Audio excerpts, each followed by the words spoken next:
And for more, we have a correspondent joining us from the ground on elections. Debyendu Mundal from Delhi, Akshay Dongre from Vidisha in Madhya Pradesh, and Shama Mishra from Mumbai in Maharashtra. Well, good morning. My first question to you, Debyendu. Can you give us a roundup on the phase 1 and phase 2 of the elections, and how prepared are we for the phase 3 approaching on the 7th of May as campaigning gains momentum ahead of the third phase?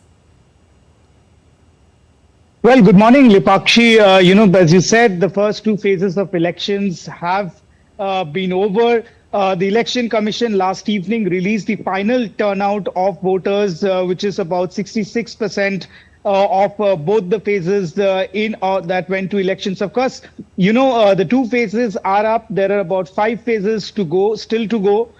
Political parties are campaigning intensively across the various states where the elections are due. If we talk about the national capital, of course, it's about 24 days away from the elections here in Delhi. But of course, the nominations have begun, and nomination in an election like this of the Lok Sabha, you see huge, massive rallies and road shows of the candidates going to file their nomination.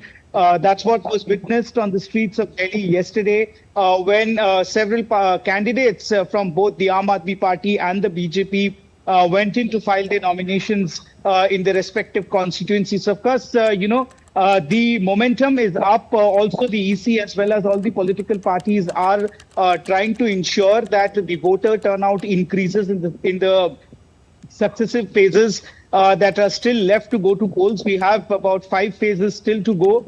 So we are hoping, and both the Election Commission and all political parties are also hoping the voter turnout to go up in the coming phases. But of course, it will be the people that will decide whether they want to vote or they want to stay indoors, especially keeping in mind this heat. But having said this, Lipakshi, the campaigning momentum is up. All political parties gearing up for the subsequent phases that are left. The third phase is, of course, where we are still about a week away from the third phase of elections, and several states are going to polls in the third phase across the country. So, of course, excitement amongst political parties campaigning, as we are all witnessing, are being done intensively across the country. Back to you. All right, both the political heat and the weather heat moving upwards. Akshay, my next question to you. You are in Vidisha, an important constituency. 9 seats are going to polls in the third phase in MP. How is the political scene heating up there, and which rallies are being planned to woo the voters? Well, very good morning to you, to Lipakshi, and to all of our viewers. And before I get into the politics of Madhya Pradesh, and specifically the Vidisha constituency from where the former Chief Minister of Madhya Pradesh, Shivraj Singh Chauhan, is contesting, I would like to show you the visuals of where I am standing right now. I am right now near the Sachi Stoop. In fact, right exactly outside the Sachi Stoop. As you can see, this is one of the most important World Heritage Site that is in India. This is the stupa where thousands and hundreds of thousands of people, especially from the Buddhist religion, who follow the Buddhist religion, come here to pay their homage. This is, in fact, this shows you around in a way the governance of the state of Madhya Pradesh as well. This is beautifully managed site as far as the Sachi Stupa is concerned. A lot of tourists come here, not right now because of the heat that the people of Madhya Pradesh are going through, the high temperature. So that has kept the tourist numbers to quite low, but this shows goes on to show that how well the heritage sites have been kept in the state of Madhya Pradesh. Now let's move on to Vidisha. Now Vidisha is quite an important seat for the Bharatiya Janata Party. It has been in 2014. The former Foreign Minister of India, late Sushma Swaraj, she contested from here in 2019 as well. BJP backed the seat, and this time around Shivraj Singh Chauhan himself, who has served as thrice the Chief Minister of Madhya Pradesh, is contesting from Vidisha constituency against the Indian National Congress candidate Pratap Bhanu Sharma. So this is about Vidisha, but if we talk about the political landscape of Madhya Pradesh, things are not in fact looking good for the Congress party, Lipakshi. We have only yesterday Ram Nivas Rawat, an MLA from the Vijaypur constituency, legislative constituency. He moved on. He shifted to the Bharatiya Janata Party in the presence of the Chief Minister of Madhya Pradesh, as well as the former Home Minister Narottam Mishra, along with the party leaders as well. And this is not just the first defection that is taking place ahead of this election. Vijaypur is in the Morena constituency that goes to poll on the third phase. That means on the 7th of May. And ahead of this, this is a big jolt to the Congress party. Before that, we saw another candidate, Akshay Kantibam, who was an Lok Sabha constituency candidate from Indore that goes to poll on 13th of May. He in fact withdrew his nomination, joined the Bharatiya Janata Party on 29th March. There was another MLA who in fact shifted from the Congress to the BJP. So things are in fact not looking good for the Congress party. There are a lot of defections taking place, and at a point of time when the Congress party wants to keep its losses to minimal, especially contesting in a state that has been considered long, the BJP's bastion, the Congress party has its worries coming up with a lot of defections taking place. Right. My next question to you, Shama. 11 seats to vote in phase 3 in Maharashtra. How are the preparations going on there? Tell us about the rallies there as the last minute efforts being made right now.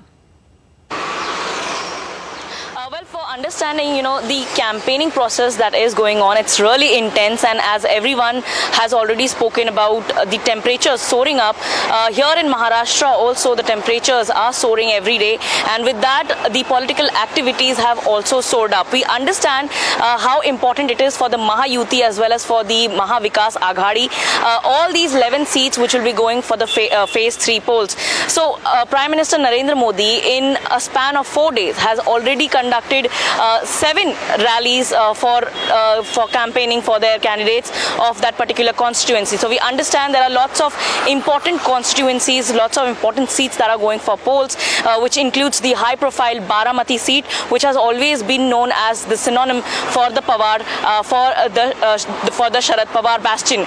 But this time around, it is Pawar versus Pawar. So it's a family battle, but also it is also seen as Supriya Sule versus Ajit Pawar. Ajit Pawar has fielded, the Maha Yuti rather, has fielded Sunetra Pawar, which is Ajit Pawar's wife. So there is going to be a tough competition over there. However, Supriya Sule has been going to people for campaigning for what she's been doing for the last 3 terms. She's been advocating for that, and Sunetra Pawar is also attacking and understanding what really needs to be done, what has been left out, so she's going along with that, those topics. Apart from that, we are understanding there is Raigad, Ratnagiri, Sindhudurg.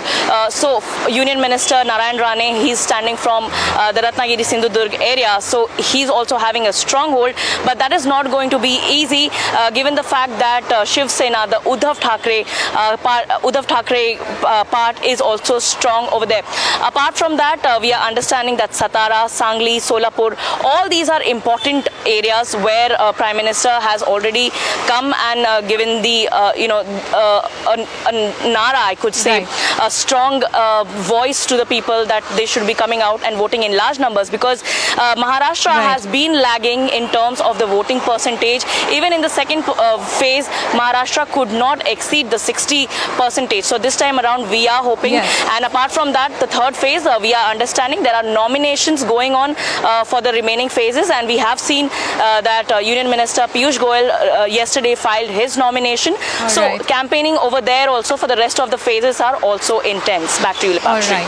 Thank you so much, Shama, Akshay and Debyendu for joining us and giving us this information.